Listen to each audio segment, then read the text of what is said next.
অভিষেক বন্দ্যোপাধ্যায়কে ঘিরে বিক্ষোভে গ্রেফতার হয়েছে 5 জন। এই ধৃত 5 জনের একদিনের জেল হেফাজত হয়েছে। ধৃতরা লাভলি মৈত্রের ঘনিষ্ঠ বলে জানা যাচ্ছে। সোনারপুর দক্ষিণের প্রাক্তন বিধায়ক লাভলি মৈত্র। শনিবার সোনারপুরে বিক্ষোভের মুখে পড়েন অভিষেক বন্দ্যোপাধ্যায়। দলীয় কর্মী সঞ্জু কর্মকারের বাড়ি যাওয়ার সময় প্রবল জনরোষের মধ্যে পড়েন তিনি। এই ঘটনায় 5 জন গ্রেফতার হয়েছে।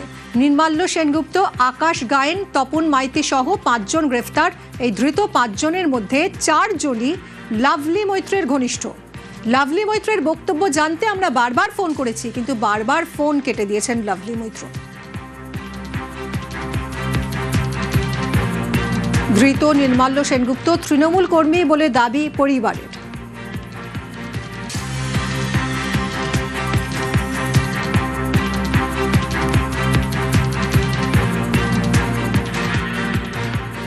তৃণমূল সংসদ যে আমরা ওই পার্টি করি, সুতরাং আমাদের খুব তার উপর থাকবে কেন? আমার হাজবেন্ড বরাবরই তৃণমূল পার্টি করে আসছে। 1998 সাল থেকে, যবে থেকে তৃণমূলের জন্মলগ্ন, তবে থেকে তৃণমূলই করছে, ও অন্য কোনো পার্টি করেনি। ভোটের রেজাল্টের পর পালাবদল যেটা হলো, বহু তৃণমূল কর্মীরা তো পাল্টি খেয়ে বিজেপিতে ঢুকে গেছে, ও কিন্তু সেটা করেনি, ও এখনো তৃণমূলই করে। লাভলি মৈত্রকে হারিয়ে এবার সোনারপুর দক্ষিণের বিধায়ক হয়েছেন রূপা গাঙ্গুলি। তিনিও বলছেন, যারা এই ঘটনা ঘটিয়েছে তারা লাভলি মৈত্র ঘনিষ্ঠ। বেশ কিছু ছবি আছে আমার কাছে যে যাদেরকে আইডেন্টিফাই করা গেছে, আগের এমএলএ এর সঙ্গে তারা একদম নিত্যভাবে যোগসূত্র ছিল। আমি সর্বস্তরের যারা অফিসার্স আছেন তাদের অনুরোধ করব, প্রপার ইনভেস্টিগেশন হওয়া দরকার। ওরাই কেন, যাকে যুবরাজ বলে তারা এতদিন ধরে ডেকেছে অভিষেক, তাকে কেন এভাবে হেনস্থা করলো? ওদের বেশ কিছু লোক এটা অর্গানাইজ করেছে, এবং তার মধ্যে আমি লোকাল লোকেদের মধ্যে বলতে শুনেছি পাবলা টাবলা এরকম কেউ আছেন যারা কাউন্সিলরের স্বামীরা, তারা আছেন ওখানে। তো তারা এই ব্যবস্থাটা করলেন কেন? জেনে বুঝে অভিষেক বাবুকে ওখানে নিয়ে যাওয়া হলো কেন?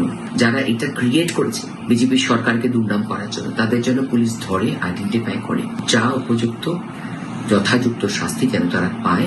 যেটা হয়েছে ওনাকে হেনস্থা হতে হচ্ছে সেটা সুখকর নয়। এখানে আইডেন্টিফাই করা গেছে বেশ কিছু লোককে যারা অ্যাকচুয়ালি লাভলি মৈত্রের সঙ্গে থাকতেন, এবং দেখা গেছে তারা টাকা তুলতেন। তারা উল্টে কেন মেরেছেন? তার মানে তারা মানুষকে প্ররোচিত করেছেন, সাধারণ মানুষ জনতাকে প্ররোচনা দিয়েছে। এটা এক্ষুনি ইনভেস্টিগেশন প্রয়োজন। বিজেপি রাজ্য সভাপতি শ্রমিক ভট্টাচার্যেরও দাবি, তৃণমূলই অভিষেককে মেরেছে। গত 6 মাস ধরে আমি ধারাবাহিকভাবে বলে গেছি, তৃণমূল কংগ্রেস চলে যাওয়ার পরে তৃণমূলকে আক্রমণ করবে। যে পরিস্থিতি তৈরি হওয়ার আশঙ্কা ছিল মানুষের, যে তৃণমূল কংগ্রেসের বিধায়ক বেশ কয়েকজন, কিছু মন্ত্রী, তারা লিঞ্চিং এর শিকার হবেন, আমরা দায়িত্ব নিয়ে আজকে সেই অবস্থায় পৌঁছতে দিইনি। কিন্তু দীর্ঘদিনের অবদমিত ক্ষোভ এবং না পাওয়ার ব্যথা যদি তৃণমূলের একাংশকে তৃণমূলের বিরুদ্ধে আক্রমণ করতে উদ্যত হয়ে থাকে, তো সেখানে প্রশাসন কি করবে? আমরা যে কোনো ধরনের হিংসার বিরোধিতা করছি, এবং গতকালও যা হয়েছে তারও আমরা বলছি যে এটা কাম্য ছিল না, এটা হওয়া উচিত নয়। যারা অভুক্ত ছিলেন তারা এখন আক্রমণ করছেন। প্রশাসন যা ব্যবস্থা নেবার সে ব্যবস্থা নেবে, পুলিশের উচিত ব্যবস্থা নেওয়া। তৃণমূল কেন তৃণমূলকে মারছে? দলের বিক্ষোভ ধরা নয় তো? প্রশ্ন তুলেছেন সুকান্ত মজুমদারও। কালকে যে ঘটনা, তার আসল রূপ বা চিত্র সামনে আসতে শুরু করে দিয়েছে। 6 জনকে পুলিশ অলরেডি গ্রেপ্তার করেছে। সেই 6 জনই দেখা যাচ্ছে তারা তৃণমূল কর্মী, লাভলি মৈত্রর একদম কাছের এবং লোকাল কাউন্সিলরের একদম কাছের। এবার এটার তদন্ত হওয়া উচিত যে তৃণমূলের যারা তৃণমূল করত তারা কেন অভিষেক বন্দ্যোপাধ্যায়ের উপরে পচার ডিম ছুঁড়ে মারলো। এই প্রশ্নের উত্তর এখন মমতা বন্দ্যোপাধ্যায়কে দিতে হবে। শনিবার সোনারপুরে অভিষেককে ঘিরে বিক্ষোভে ধরপাকড়। ধৃত আকাশ গায়েন বিজেপি কর্মী। সোশ্যাল মিডিয়া পোস্ট করে দাবি তৃণমূলের।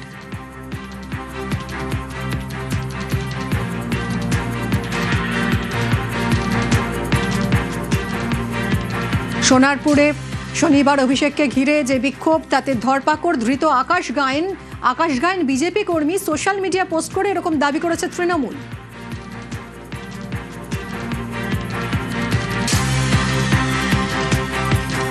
সেই পোস্ট আপনাদের দেখাচ্ছি। তৃণমূল দাবি করেছে ধৃত আকাশ গায়েন বিজেপি কর্মী।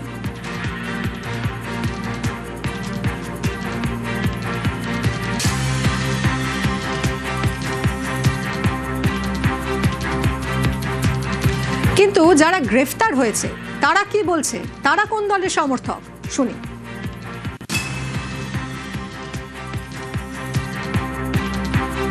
এগুলো জোর করে ধরনে আছে, কিন্তু জোর করে ধরনে যাচ্ছে। হ্যাঁ স্যার, সবাই তৃণমূল করি। প্রহার করা হয় এবং আমাকেও প্রহার করা হয়, আমি অবশ্যই করি। তারপর আমাদের এখানে রেখে হয়। হ্যাঁ, আমি 1998 সাল থেকে তৃণমূল কংগ্রেসে যুক্ত। আমি এখানে তৃণমূলের, আমি তৃণমূলের। অভিষেককে মারলেন কেন? 1998 সাল থেকে তৃণমূল কংগ্রেসের সাথে যুক্ত, আমি অভিষেককে মারবো? তুমি আমার সাথে যোগাযোগ করে ধৃতরাই তো বলছে তারা তৃণমূল করে, এদিকে তৃণমূল বলছে ধৃতরা বিজেপি কর্মী। ধৃত আকাশ গায়েনের মায়ের কি দাবি, তার ছেলে কোন দলের কর্মী, তিনি কি বলছেন শুনুন।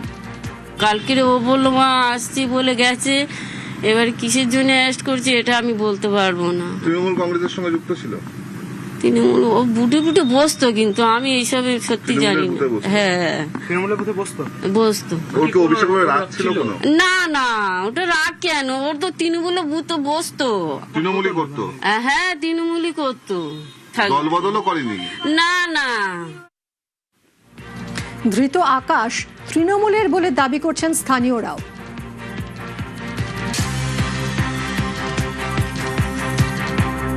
এলাকার মানুষও দাবি করছেন এই আকাশ তৃণমূল কর্মী। আকাশকে চিনি আমি ব্যক্তিগতভাবে। কোন পার্টি করে? এ তৃণমূল করে। কালকে এই মারলো, এই মারলো কারণ এখন যা ঘটনা করবে সব তৃণমূলেরই ঘটনা করবে, বিজেপির নামে দোষ দিয়ে দেবে। পুরো তৃণমূল করে? হ্যাঁ, তৃণমূল। অভিষেক বন্দ্যোপাধ্যায়কে মেরে দিল। হ্যাঁ। কে কি আকাশ গায়েন কে? এই ছেলেটা? হ্যাঁ, টিএমসির লোক। এই কালো কালারের গেঞ্জি পরে? কালো কালারের গেঞ্জি পরে যেটা আছে, উনি টিএমসির লোক। এরাই আকাশ গায়েনের মারধর করেছে। আচ্ছা, দিয়ে বিজেপির নামে দোষ চাপিয়ে দেয়। কবে থেকে তৃণমূল করে? ও অনেক দিন থেকে, ও তৃণমূল জন্ম থেকে তখন থেকে ওর মানে টিএমসি করে।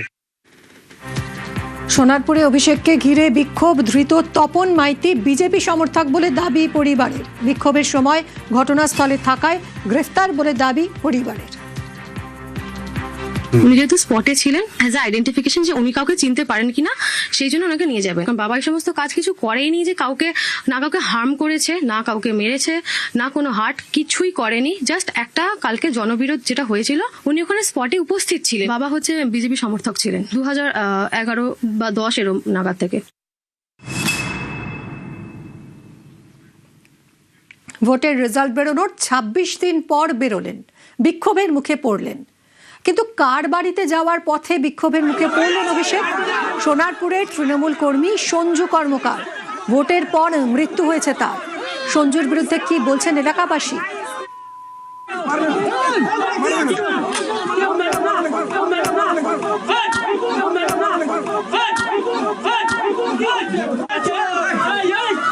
যারা যারা এখানে বিজেপি করতো তাদের বাড়ি হুমকি দিচ্ছে। এমনি মোড়ের মাথায় বলে আসছে যে 4 তারিখের পরে গুলি করবো। সঞ্জু কর্মকার সোনারপুরের শাহজাহানি ছিল।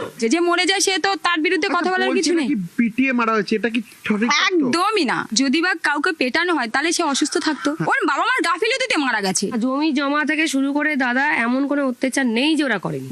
একটা জমি 3-4 বার করে বিক্রি করে দিচ্ছে। যে মালিক আসল সেই মালিক নিজে, আমার নিজের জমির সাথেই হয়েছে। একদম মানে ওদের সাথে লড়াই করতে পারবো না, সেই মুহূর্তে দাঁড়িয়ে তারা পারা সম্ভব নয়। সোনারপুর সত্যি শাহজাহান মডেলই চলতো, মানে নিজেদের ইচ্ছাদের মতনই ওরা চলতো। সন্দেশকারী যেমন ভাবে অত্যাচারিত হয়েছে, ও প্রত্যেকটা মানুষকে সেইভাবেই অত্যাচার করেছে। সোনারপুর নাকি শাহজাহান মডেলেই চলতো, এরকমই বলছেন এলাকার মানুষ। সঞ্জুর বিরুদ্ধে আর কি কি অভিযোগ করছেন স্থানীয়রা, আসুন শুনুন। তো জমি মাফিয়ারই কাজ করতো। তারপরে তো জানছি আস্তে আস্তে আস্তে আস্তে পুরোটাই মাফিয়ার কাজ করে, দালালি করতো। মানে আজ একটা জমি যে কতবার বেচতো ওর কোনো ঠিক নেই। মেন মালিকের কাছ থেকে আমি জমি কিনেছিলাম, যেহেতু এদের কাছ থেকে নিইনি, ওরা কি করেছে তলে তলে জমিটাকে অন্য লোককে বিক্রি করে দিয়েছে। কি ঝামেলা, উল্টো পাল্টা ভাষায় গালাগালি। হট করে এসে বলছে কে পোস্টার ছেঁড়া হয়েছে, কে ছিঁড়েছে, কই ছিঁড়েছে, সে উল্টো পাল্টা কথা। 25-30 জন প্রত্যেকটা বাড়ি বাড়ি গিয়ে, হ্যাঁ সঞ্জু ছিল, বলছে গু খাইয়ে দিয়ে যাবো। 4 তারিখ রাত 12টার পর এসে গু খাইয়ে দিয়ে যাবো। এত বড় হুমকি, হ্যাঁ মারধরের হুমকি দিয়েছে। তো আতঙ্ক থাকতাম তো। ভোটের আগে আমাদের ধমকি দিয়ে গেছে। আমরা আতঙ্কে থাকতাম যে তৃণমূল যদি এসে যায় তাহলে আমাদের কি উপায় হবে? আমরা বাড়ি থাকতে পারবো না। জমি মাফিয়া তো ছিলই, মেয়েদেরও নিয়ে আসতো ঘরে, 2 নম্বরই করতো। জমি মাফিয়ার কাজ করে, মদ গাঁজা খায় এবং লোককে খাওয়ায়, ছেলেদেরকে নষ্ট করার মূলে হচ্ছে এই সঞ্জু কর্মকার। ওরে আমরা মারাত্মক, 4 তারিখে তো আমাদের মেরে পুঁতে দিত। এখন আগে হুমকি, প্রত্যেককে গুলি করে দেব। কে বলেছে? ওই এই সঞ্জু। বিস্ফোরক অভিযোগ শুনে মনে হচ্ছে সোনারপুরের শাহজাহান। শনিবার এই সঞ্জু কর্মকারের বাড়িতেই যান অভিষেক। সঞ্জুর বাড়িতে যাওয়ার পথেই অভিষেককে চড় চাটি ছোড়া হয়, ডিম জুতো। বিক্ষোভের পর কর্মীর বাড়িতে পৌঁছন অভিষেক। ভোট পরবর্তী অশান্তিতে কর্মীর মৃত্যুর অভিযোগ অভিষেকের।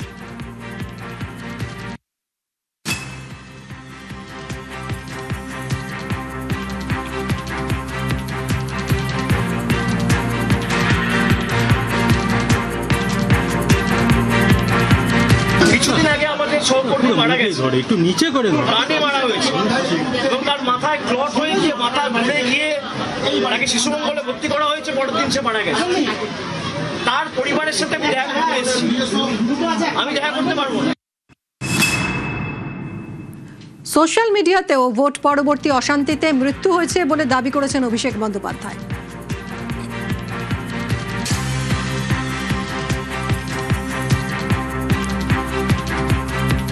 সোশ্যাল মিডিয়াতে ভোট পরবর্তী অশান্তিতেই মৃত্যু হয়েছে বলে দাবি করেছেন অভিষেক বন্দ্যোপাধ্যায়। ভোট পরবর্তী হিংসায় বাংলা বিরোধী বিজেপি প্রাণ কেড়ে নিল দক্ষিণ 24 পরগনার জেলার ডায়মন্ড হারবারের সোশ্যাল মিডিয়ার একনিষ্ঠ কর্মী সঞ্জু কর্মকারের। এই পোস্ট করেছেন অভিষেক বন্দ্যোপাধ্যায়। যদিও এলাকার মানুষ বলছেন সঞ্জু কর্মকার এলাকার ত্রাস ছিলেন। সন্দেশখালীর যেমন শাহজাহান, তেমন সোনারপুরের ছিল এই সঞ্জু কর্মকার। আর এই সঞ্জু কর্মকারের মৃত্যু ভোট পরবর্তী অশান্তিতে হয়েছে বলে দাবি করছেন অভিষেক বন্দ্যোপাধ্যায়। এরকমই পোস্ট করেছেন। একই দাবি সঞ্জু কর্মকারের বোনেরও, শুনুন। ওকে আগের দিন মানে 22 তারিখ শুক্রবার হসপিটালে ভর্তি করা হয় মাথা যন্ত্রণার জন্য। তখন ডক্টররা যেটা আমাদেরকে বললেন যে যেহেতু 5 তারিখে ওকে মারধর করা হয়েছিল, ওর মাথায় অলরেডি ওই কারণে মাথায় ইন্টারনাল ব্লিডিং হয়, সেটা ক্লট বেঁধে গেছিল। বেঁধে গিয়ে ওর সেরিব্রাল অ্যাটাক হয় আর এবং ও কোমায় চলে যায় সাথে সাথে। দুজন দাদা আমার দাদাকে ধরে বাড়িতে দিয়ে যায় রক্তাক্ত অবস্থায়। অলরেডি চোখে তখন বাঁদিকের চোখটা অলরেডি লাল হয়ে আছে, রক্ত জমে আছে, নাকের ওপরটা অলরেডি ফ্র্যাকচার, ওর মুখ ঠোঁট ফাটা, গায়ে পুরো রক্ত জমাট বেঁধে রয়েছে। ইনফ্যাক্ট পোস্টমর্টম রিপোর্টেও হয়তো সেটা লেখা আছে।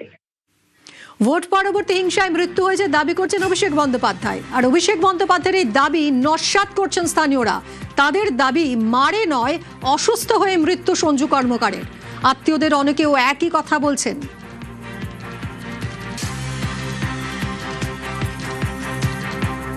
মিথ্যে কথা, একদম মিথ্যে কথা।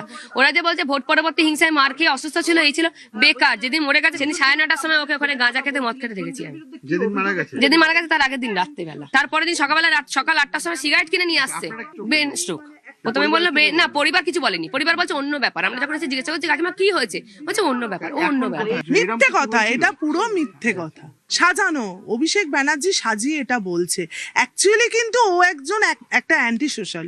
মদ খেত, গাঁজা খেত, হুমকি দিত, রাস্তায় দাঁড়িয়ে ওপেন মদ গাঁজা খায়।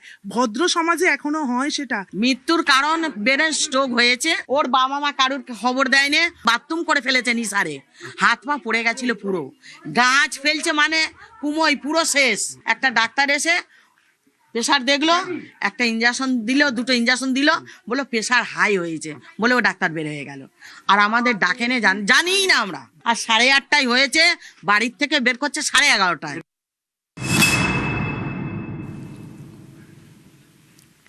অভিষেককে প্রথমে ভর্তি নেয়নি অ্যাপোলো হাসপাতাল, নিয়ে যাওয়া হয় তখন বেলভিউতে। ভর্তি নেয়নি বেলভিউ, মেজাজ হারান মমতা। বেলভিউয়ের সিইও প্রদীপ ট্যান্ডনের উপর চোটপাট শুরু করেন। হাসপাতালের ভিতরেই চোটপাট তৃণমূল নেত্রী। নিউজ 18 বাংলার হাতে এক্সক্লুসিভ ভিডিও, দেখুন কি বলছেন Mamata Bandyopadhyay.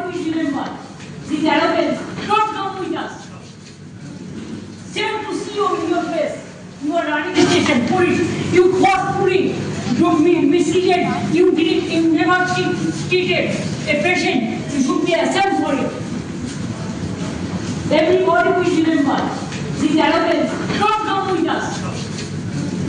Shame to see you in your face. You are running the hospital, taking the doctors. Because BJP is in power. Tomorrow if your central government is not there, then you will take care. For your health, you should be safe and sound. হাসপাতাল কর্তৃপক্ষকে ধমক মমতা বন্দ্যোপাধ্যায়।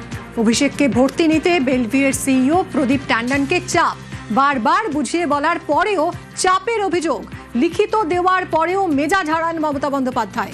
বিজেপির সঙ্গে যোগ বলে হাসপাতাল কর্তাকে তোপ। মমতা বন্দ্যোপাধ্যায়ের বিরুদ্ধে দুর্ব্যবহারের অভিযোগ হাসপাতালের।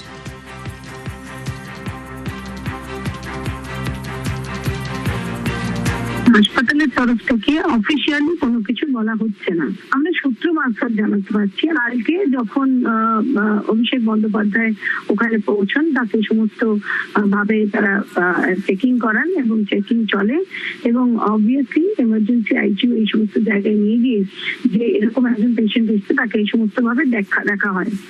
দেখার পর এটা বোঝা যায় যে তাকে হাসপাতালে ভর্তি করার কোনো প্রয়োজনীয়তা নেই। সেখান থেকে দাঁড়িয়ে মমতা বন্দ্যোপাধ্যায় প্রাক্তন মুখ্যমন্ত্রী তাকে ওনাকে বোঝানো হয় যে ওষুধ দিয়ে দেওয়া হয়েছে এবং হাউস ফিজিশিয়ান দেখলেই কাজ হবে, সুতরাং অভিষেক বন্দ্যোপাধ্যায় হাসপাতালে ভর্তি হওয়ার কোনো প্রয়োজন নেই। যখন এই কথা তাকে বলা হয় তখন যেটা আমরা জানতে পারি তখন মমতা বন্দ্যোপাধ্যায় তখনই তিনি মেজাজ হারান এবং তারপর যখন অভিষেক বন্দ্যোপাধ্যায়কে নিয়ে তিনি বেরোচ্ছিলেন সেই সময় যখন হাসপাতালের কর্তৃপক্ষ সেখানে এগিয়ে যায় অবশ্যই প্রদীপ ট্যান্ডন, তখন দেখা যায় যে এক্সক্লুসিভ ভিডিও আমাদের হাতে এসছে। সেই ভিডিও দেখে কিন্তু এটা স্পষ্টত হচ্ছে যে কিভাবে সেই সময় মেজাজ হারান মমতা বন্দ্যোপাধ্যায় এবং শুধুমাত্র মেজাজ হারান না, তিনি নানান রকম কথা বলে যে বিজেপি এবং হাসপাতাল বিজেপি এবং যেটা করেছে ঠিক করেনি, এটা মনে রাখতে হবে, এইসব নানান কথা বলে মেজাজ হারিয়ে রীতিমতো তিনি ধমক দেন হাসপাতাল কর্তৃপক্ষকে। এই ভিডিওটা পুরো পরিষ্কার বোঝা যাচ্ছে যে কিভাবে মমতা বন্দ্যোপাধ্যায় প্রাক্তন মুখ্যমন্ত্রী তিনি মেজাজ হারান। বেলভিউ থেকে বেরিয়েও তোপ মমতার। মারবে, মারবার পরে চিকিৎসা পর্যন্ত করতে দেবে না।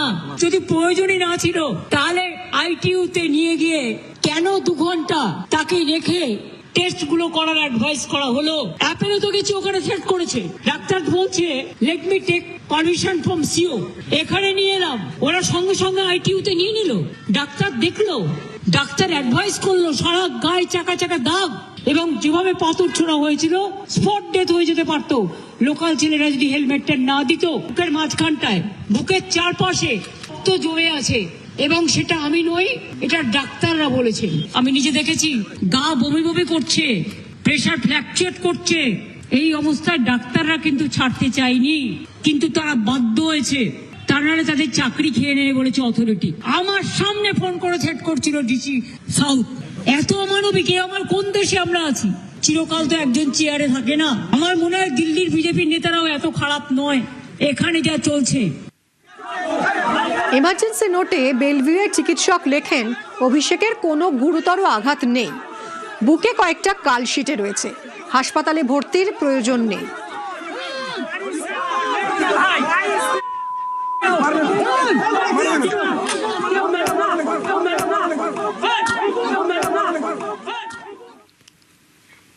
অনুমতি ছাড়াই প্রতিবাদ মিছিলের অভিযোগ। রাজারহাটে তৃণমূলের মিছিলে উত্তেজনা, সোনারপুরে অভিষেকের উপর হামলার প্রতিবাদ, আর এই প্রতিবাদে লাঙলপোতায় তৃণমূলের প্রতিবাদ মিছিল বের হয়। অনুমতি না থাকার অভিযোগে মিছিল আটকায় পুলিশ। মিছিল আটকালে পুলিশের সঙ্গে তৃণমূল কর্মীদের বচসা বেঁধে যায়। আমি আপনাদের গণতান্ত্রিক অভিযান পারমিশন নিয়ে হবে, আপনি রাস্তা অবরোধ আপনি করবেনই না। আপনার পারমিশন ছাড়া আপনি কেন বেরিয়েছেন? আপনি জানেন, আপনি লটা জানেন খুব ভালো করে। Don't do it. No, no মানে নো, নো মানে নো। শুনুন, আপনাকে আমি সম্মান দিয়ে বলছি, আপনার লোক সরান, নয়তো আমাকে সরাতে বাধ্য করতে হবে। আমি চাই না আমি আননেসারি কোনো রকম ঝামেলা করতে। আপনি একদম ব্যাক করে দিয়ে সবাইকে বলুন চলে যেতে। আমি একদম এইভাবে বলছি, কারণ আপনি আইন ভেঙেছেন, আপনি আইন ভেঙেছেন। তাপস বাবু, I said, I am telling you repeatedly, don't take law in your own hand. Arrest কোনো গল্প নেই, আমি ডিসপাস করে দেবো। সেটা কিন্তু আপনার ছেলেদের কিন্তু ক্ষতি হয়ে যাবে। একদম স্টপ ইট ভাই। যে যা ভদ্রলোক আছে ভাই চলে যান। অমাবস্যা পূর্ণিমায় শরীর খারাপ করার অবস্থা।